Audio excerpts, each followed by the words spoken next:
Eu tenho um assunto muito importante para compartilhar com vocês, que Deus tem falado profundamente comigo e eu tenho o dever de compartilhar. Fala sobre um problema muito grande, sobre uma solução dolorosa e sobre um resultado final maravilhoso. Esse problema é tão grande que a única solução para ele vai ser a morte. Mas o resultado vai ser uma ressurreição gloriosa. Me acompanha que eu vou explicar com mais calma sobre isso.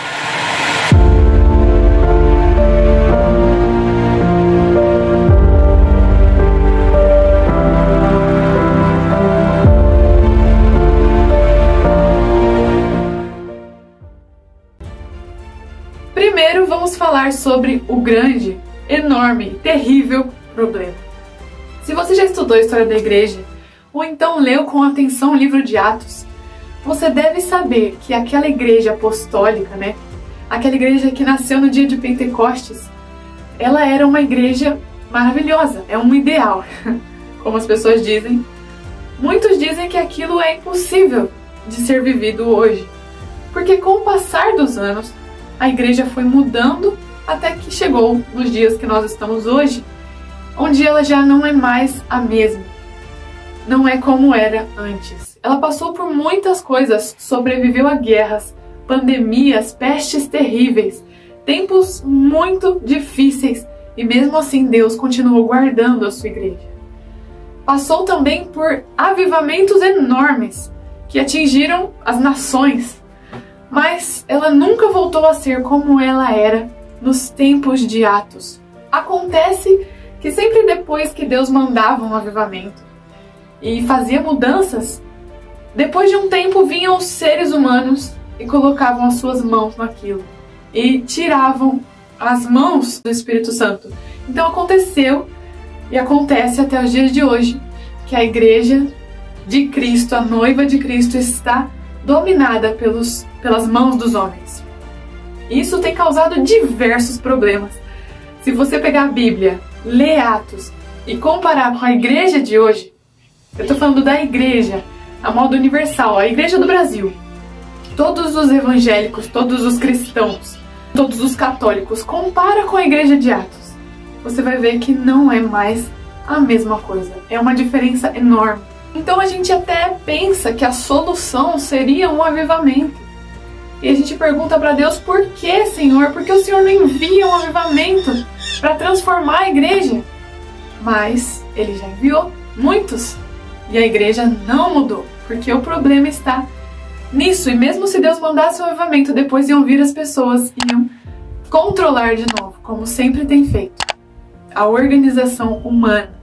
A gente escuta muitas pessoas falando assim, a gente sabe que as pessoas são machucadas pela igreja, a gente sabe que tem muita gente que sai da igreja triste e nunca mais volta, os chamados desigrejados, esses que dizem que não se encaixam mais, mas eles têm que aceitar que as falhas da igreja não são culpa de Jesus, eles têm que continuar na igreja porque é muito importante e tudo mais.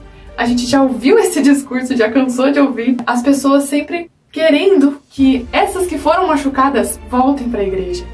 Isso parece o certo, parece a coisa boa, Eu também pensava dessa forma. Mas se a gente olhar pelo outro lado, essas pessoas que estão machucadas, que saíram das igrejas, elas não querem voltar. E não porque elas culpam a Jesus, mas é porque a igreja virou uma igreja tóxica. Essa é a verdade. A igreja de hoje, do Brasil, em sua grande maioria, é uma igreja tóxica, que machuca, que fere. Podemos dizer até que ela corrompe aqueles que entram nela. Se você se lembra bem, nos tempos de Jesus, qual foi a acusação que ele fez dos fariseus? Vocês atravessam o mar para conseguir um prosélito e depois vocês fazem dele 2 vezes mais filho do inferno do que vocês.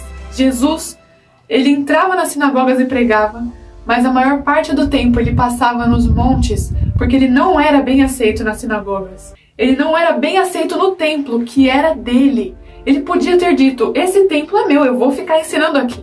Mas ele não fazia isso, ele ia para as praias, para as colinas, porque ele não era bem recebido dentro do templo que era de Deus. porque os homens tinham colocado as mãos, se apoderado daquilo e estragado aquilo. Eu não estou dizendo para você sair da sua igreja, mas eu estou dizendo que se alguém não está indo na igreja, se entregou completamente de todo o coração a Jesus Cristo e não encontrou nenhum pastor que realmente se preocupe pela sua alma, que nenhum pastor verdadeiro, eu não te culpo. Eu não te culpo porque eu sei que a situação está muito difícil e em alguns casos realmente é melhor adorar ao Senhor na sua casa e se encontrar todas as semanas com aqueles cristãos verdadeiros que você sabe, que você confia. A Bíblia nos diz, sim, que nós devemos nos submeter aos nossos líderes, aos nossos pastores, mas isso não é uma submissão cega, que não enxerga coisa alguma. Então, se você está como que percebendo que os líderes e os pastores da sua igreja não estão buscando a Deus de verdade, se eles estão com ambições egoístas dentro do coração deles, então não continue aí. Saia, simplesmente. Jesus vai te guiar. Agora, se o seu pastor é um homem de Deus e te corrigiu, então você tem que continuar com ele, mesmo que a correção ao seu momento não pareça uma coisa boa. Isso são coisas completamente diferentes. Se é um homem de Deus que está falando uma palavra dura, é melhor você ficar perto dele. Mas se é alguém que você vê que está cheio de egoísmo e que já se esqueceu de Deus há muito tempo e só usa a palavra de Deus, a Bíblia, como uma fonte de lucros e de receber atenção, você não tem nada o que fazer obedecendo e ouvindo essa pessoa. Eu também não estou falando para você fazer uma rebelião, de jeito nenhum. Saia, só isso. Simplesmente buscando a direção de Jesus Cristo, do Espírito Santo, e Ele vai te guiar. Porque, como eu disse, Deus, que é bom e grande em misericórdia, tem uma solução para resolver todo esse problema da igreja de hoje em dia. Mas não vai ser fácil, não significa que vai ser algo tranquilo. A solução é a morte. E eu espero que você não me entenda mal. É muito difícil falar sobre esse tema, na verdade, mas o Senhor tem falado comigo isso muito. Então, Deus vai permitir que coisas difíceis cheguem à sua igreja, que coisas difíceis como perseguição, como uma crise no Brasil, são essas coisas que eu tenho ouvido da parte de Deus. E eu gostaria que vocês, meus irmãos, estivessem preparados. Gostaria de ler uma passagem por onde o Senhor tem falado também comigo aqui. Em Lucas 21, do 16 ao 19, diz assim: vocês serão traídos até por pais, irmãos, parentes e amigos, e eles entregarão alguns de vocês à morte. Todos odiarão vocês por causa do meu nome. Contudo, nenhum fio de cabelo da cabeça de vocês se perderá. É perseverando que vocês obterão a vida.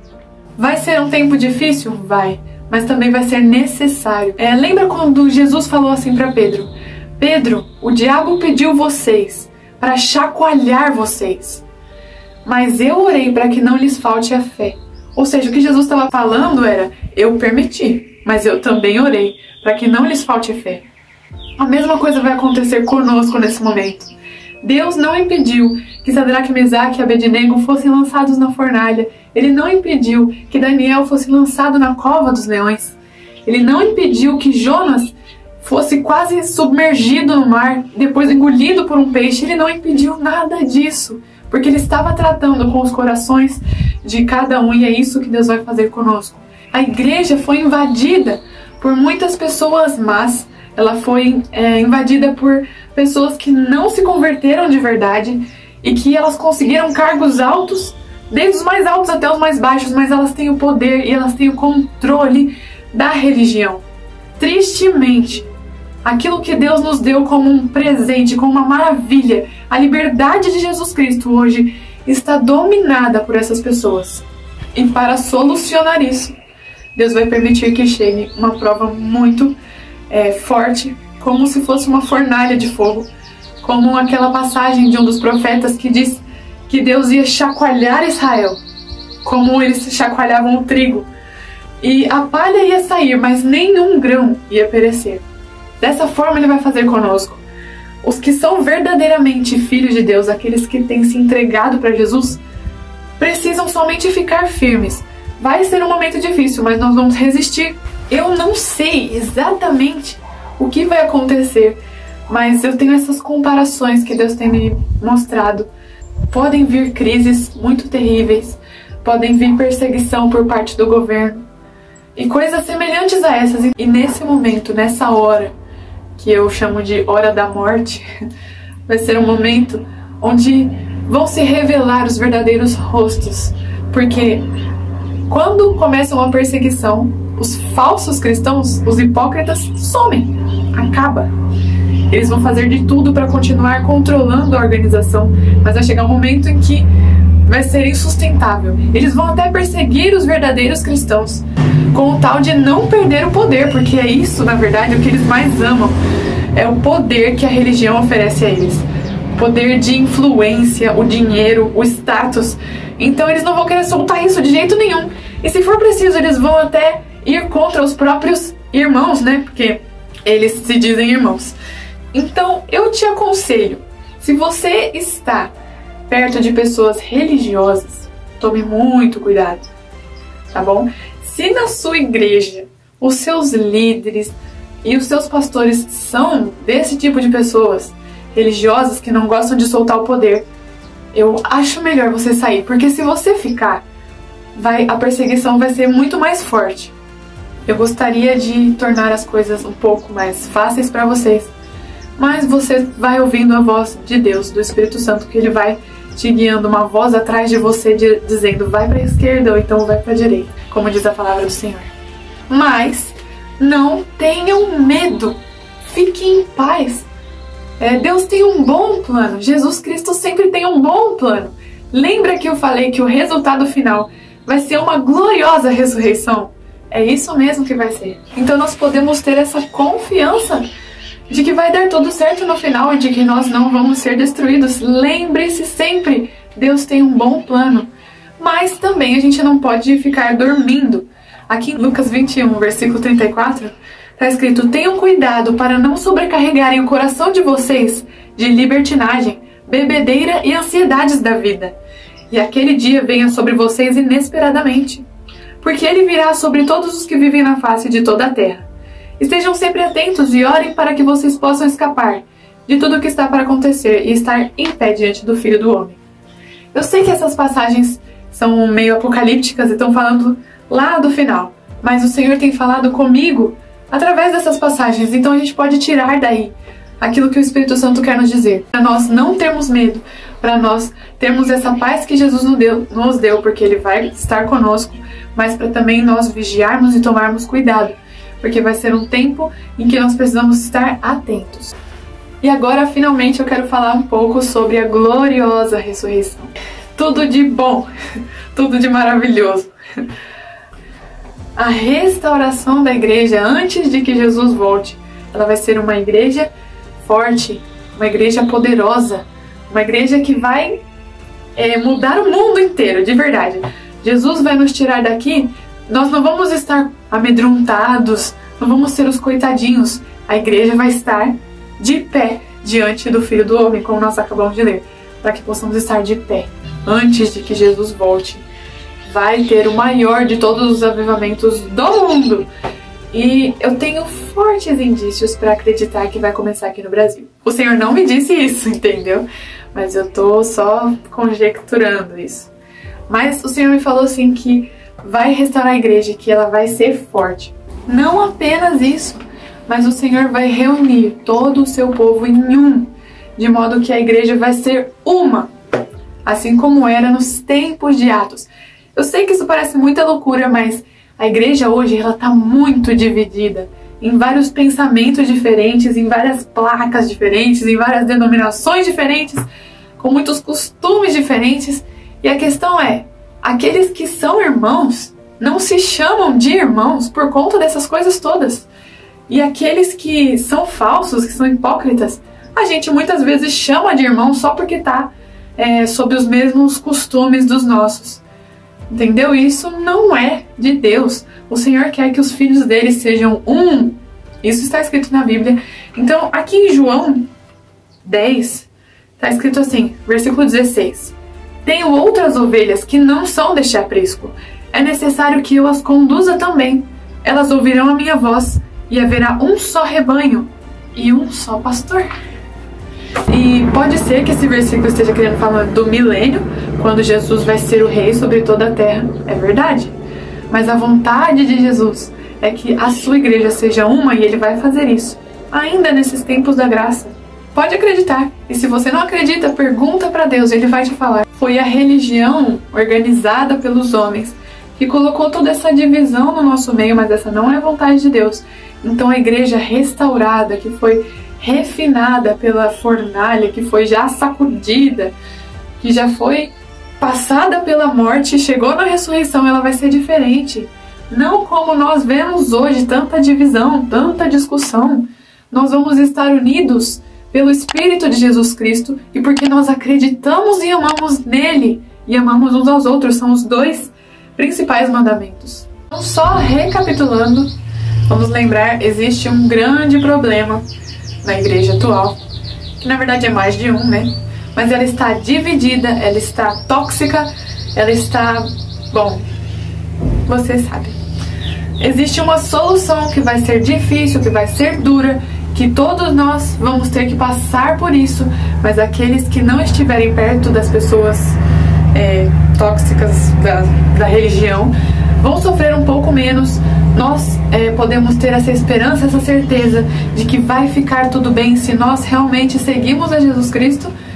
Ele tem um bom plano, que é a ressurreição gloriosa, que é a restauração da igreja, continuando, né, dando essa continuidade perfeita e o fechamento perfeito do tempo da graça. Jesus abriu a graça dele, começou a igreja com um Pentecostes maravilhoso e muitas conversões. Então vai haver sim essa restauração. Jesus vai vir buscar a sua noiva em glória. Ele vai vir nos buscar num tempo assim de restauração. Vai ser um fechamento glorioso para a época da graça também.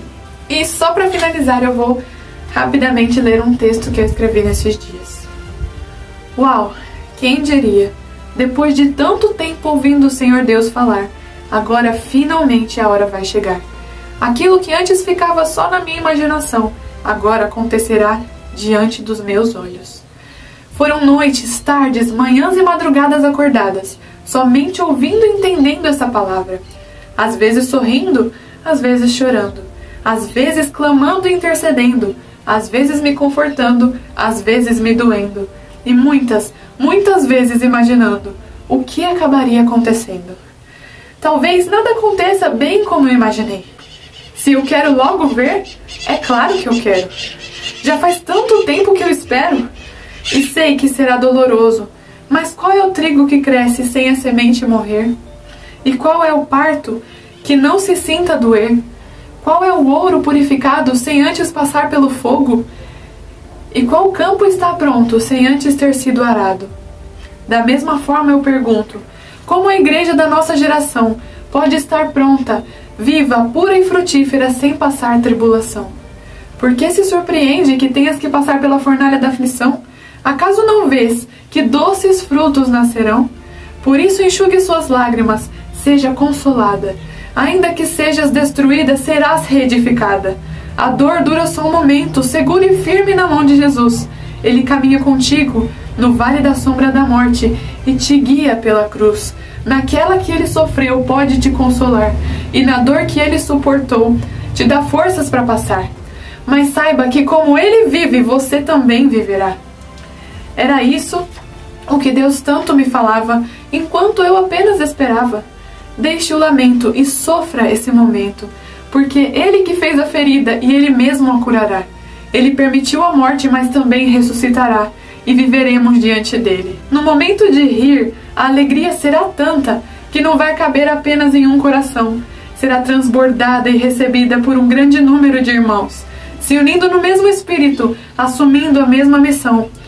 Agora, como eu posso chorar?